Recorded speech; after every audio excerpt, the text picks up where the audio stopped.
You're listening to the Experiencing God Day by Day podcast, brought to you by Blackaby Ministries International.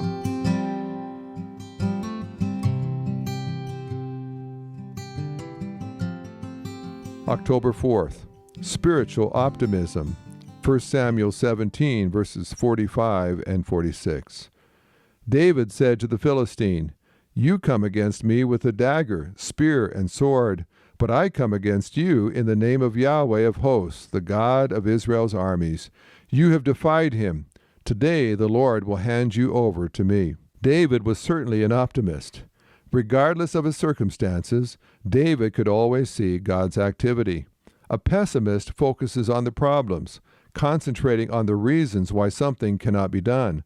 The optimist sees those same problems, but he sees them from the perspective of God's presence.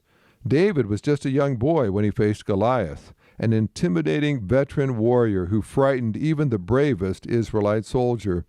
As he prepared for battle, David saw that Goliath was a giant. He heard his boastful taunts. He could not fail to notice his enemy's weapons, a sword, a shield, and a javelin.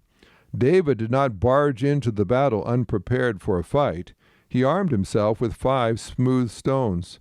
David was prepared for God to grant him victory with the first stone he hurled at the giant, or the 5th.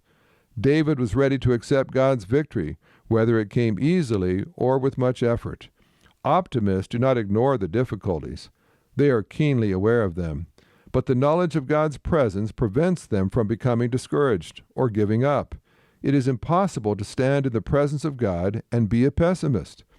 The account of David and Goliath vividly pictures the source of the Christian's faith, not our own size, strength, or resources, but the power of Almighty God.